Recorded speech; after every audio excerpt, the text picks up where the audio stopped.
Welcome back to more Guilty Gear X. Last time, we finished arcade mode with Jam, so this time, we're going to go over some additional features, starting with survival mode.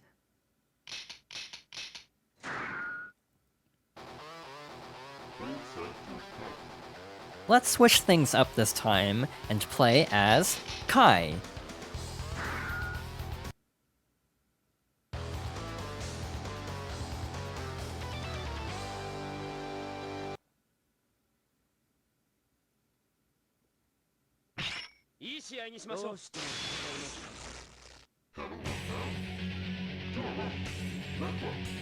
So survival mode is basically a gauntlet of every character in the game, but they'll usually have different color combinations.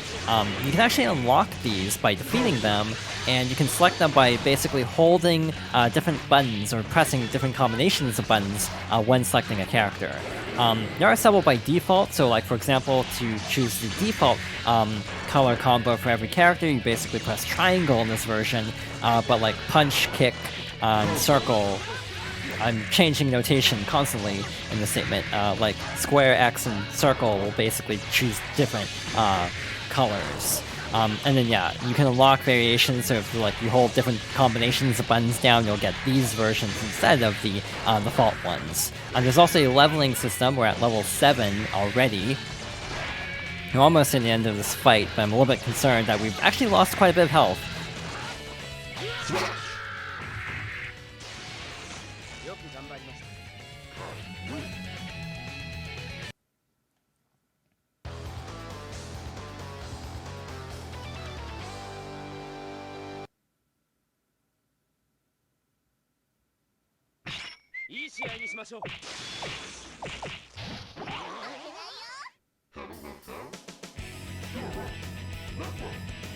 It's also worth mentioning that every fight is only one round, and you do regain a little bit of health at the end of each fight. Obviously, you still don't want to take damage because you can only regain so much health. This is Mei. We didn't actually fight her in the arcade mode playthrough, thankfully, because she's actually one of the more annoying characters to fight. Some things never change, I suppose, because I still don't really like fighting Mei even as late as Strive, where she still can summon dolphins, just really mess you up like so. And also a whale, that's not great. Alright, so we're at level 11. Our current goal is to reach level 20, which is not going great since we're already below half health, and we're only on fight number 2.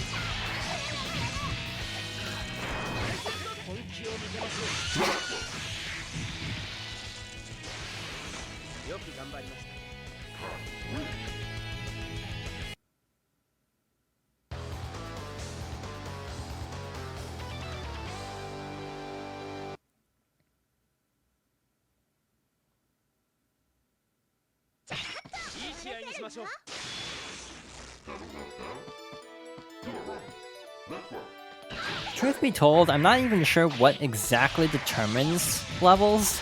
Sometimes it feels like I gain a lot of levels in one fight, other times I only gain a few.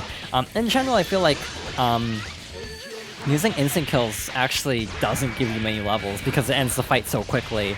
It seems like the longer the fight goes on, like the more combos and damage you deal that way, the more levels you gain per fight.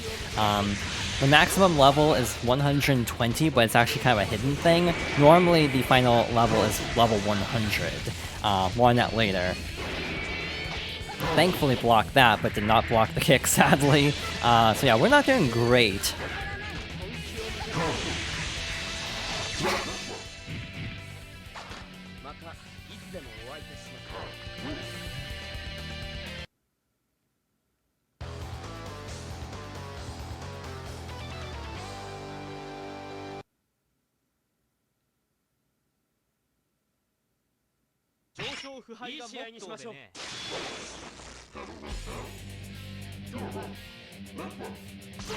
One other thing worth mentioning is that, to my knowledge, that the options, like difficulty selection, do not apply to survival mode.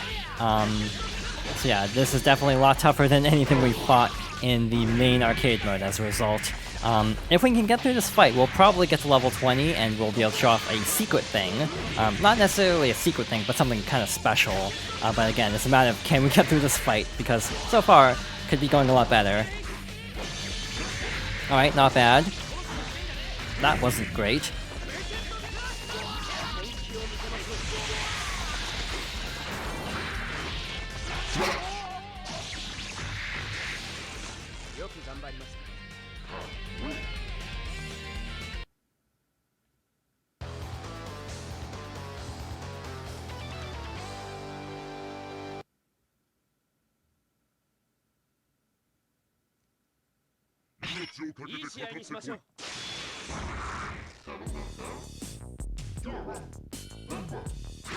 Also, as soon as we reach level 120, we reach level 20, something special will happen, so we actually won't be in this fight very long, probably.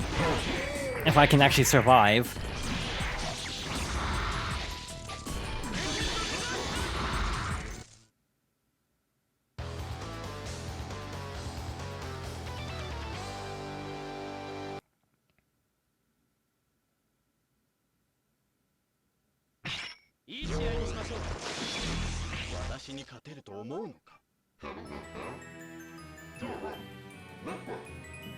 So when you reach level 20, your fight is interrupted, and you have to fight a golden version of Testament. It's very difficult. We are definitely not surviving this fight, actually. Yeah, basically, at this point on, from what I gather, at every 10 levels you'll fight a golden opponent. This is predetermined, by the way, so level 20 is always Testament. Yeah, we're definitely not getting through this.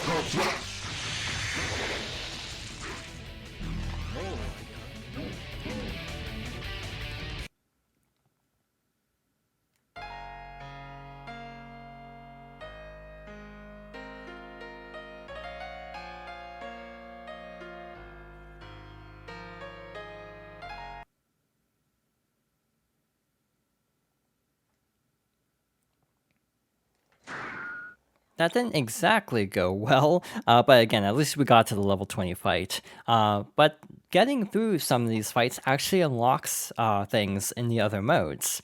To demonstrate, let's hop over to the training mode.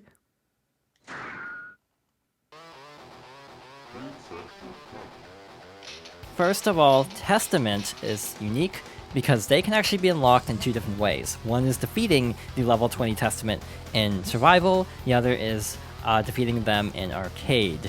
On the other hand, the other optional or other unlockable character, Dizzy, can only be unlocked through survival mode. Dizzy is fought at level 30. So yeah, it goes up to my knowledge, 120, but that's actually kind of a secret. From what I gather, if you hold down like the shoulder buttons, once you get to level 100, you can actually go past the normal endpoint and fight. I think it's like a level 120 Golden Johnny, who I can only imagine is just really impossible to defeat, especially for someone who's not really that great at the game like I am. So actually, let's actually hop into training mode with the unlockable characters.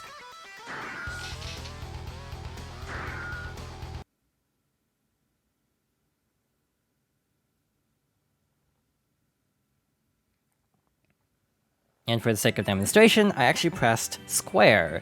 So yeah, that's how you select different color options for each character. Later games would actually streamline it and just put it into a menu instead of like having specific button combinations being tied to specific character colors, making it a lot easier. Yeah, typically I usually go with the default looks for each character, but it is nice to have other options as well. Another thing worth mentioning is there are actually other special costumes by clearing survival mode at level 100. So if you clear survival mode at all, you unlock golden variations of, from what I gather, basically every character as a playable option.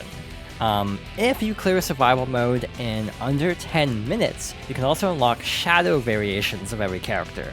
I have not done this because, again, I'm not good enough to even get through survival mode normally, let alone in under 10 minutes. But from what I gather, this is an unlockable. There's also an unlockable mode called Guilty Gear mode, which, from what I gather, is unlocked by clearing survival mode as well. I actually can't find a ton of details on this mode, to be honest, but it sounds like a lot of characters are rebalanced to be a lot stronger, to make the game a little bit more, like, hectic. But again, I actually can't find a ton of details on this. I would have liked to show this, but that would actually require getting through survival mode. Alternatively, from what I understand, you can unlock it a different way. So actually, let's head over to the main menu again.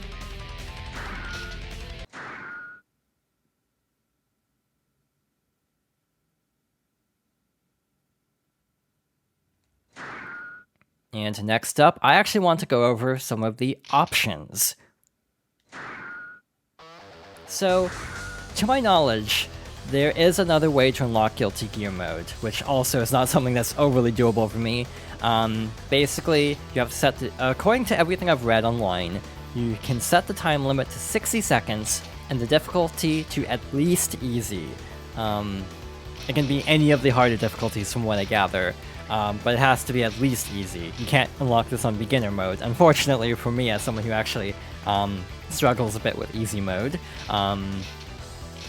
If you can get through every round without losing, on at least easy and with the time limit set to 60, you can unlock Guilty Gear mode that way. I've seen multiple guides online say this, but again, I can't exactly confirm it because I have not actually done it, because again, I actually struggle quite a bit with the easy mode, and have to usually stick with beginner to get through the majority of the fights in the arcade mode. You can also toggle rounds. I don't know if that does anything for unlocking this mode, if that alternate method actually works. But there are also two other options, Shortcut and Metal mode. So let's turn those on. By the way, there's also a sound test. So yeah, you can basically listen to all the music in this game. There's also a medley option, which is actually kind of nice. It just I assume that plays through everything. This game actually has a pretty solid soundtrack. A lot of these songs would remain the character themes for everyone until, about Guilty Gear Accent Core plus R, and then with XR, they actually got new themes for the most part, from what I recall. This game actually has a pretty solid soundtrack. There's also rankings, which is obviously your best scores. You can adjust screen settings and controller configurations. One quirk of the Dreamcast version that I discovered while testing, testing for this playthrough, you can't actually use the control stick on the Dreamcast version. I don't know why, but that is one benefit of the PS2 version.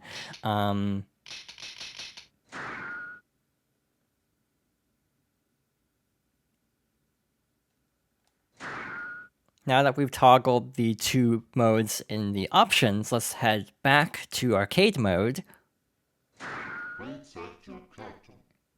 Shortcut basically streamlines everything.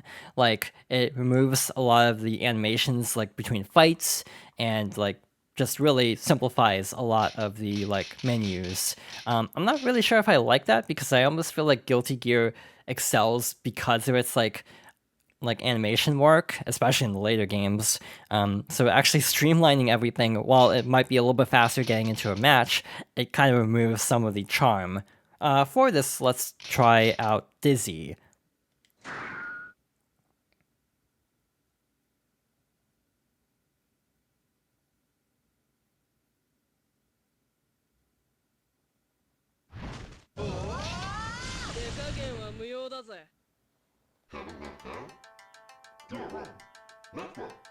It also feels like it takes the same amount of time to load anyway, so it really doesn't accomplish much other than just give you a blank loading screen instead of something a little bit more fancy. So I'm not really sure the point of that option. The other option, Metal mode, basically adds an additional challenge where when you attack opponents, they'll drop medals, and you can try to collect them for additional points. Metal mode in this game is pretty simplistic. Later games would actually expand the concept quite a bit. But yeah, in this game it's not great in my opinion, but kind of a nice little additional mode, I suppose. to tell the truth, I actually don't really play Dizzy in the older Guilty Gear games. I actually started playing Dizzy in Xrd, Revelator. So yeah, I'm not really sure what I'm doing here. I'm actually not doing too badly, all things considered, but definitely not well by any means. I just kind of want to see if I can get through this fight. By the way, Dizzy actually...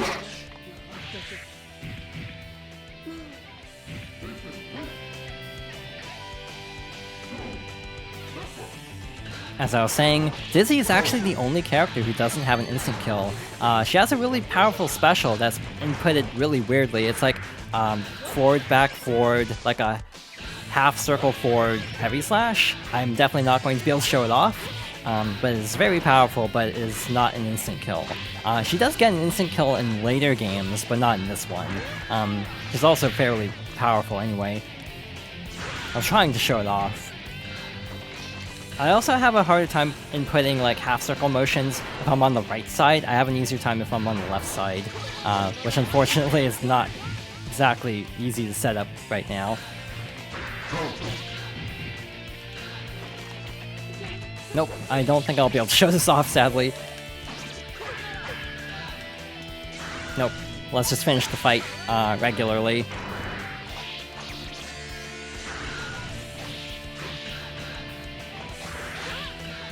Yeah, clearly it's been a while since I played Dizzy in the older Guilty Gears.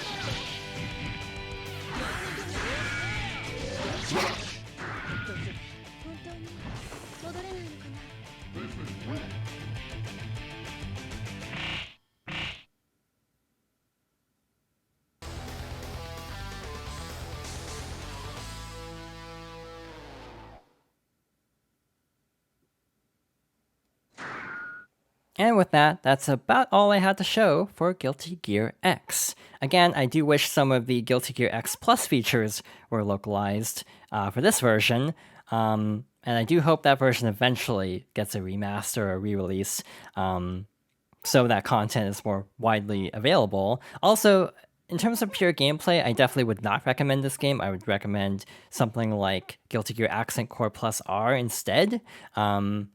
Because that, I think, is the definitive Guilty Gear of this, like, style, like, this graphical style, if that makes sense. And yeah, this game not being available on, like, current platforms means it's pretty difficult to actually recommend, but it was fun getting to experience this game. But with that being said, thank you for watching, and I hope you'll join me next time for something different.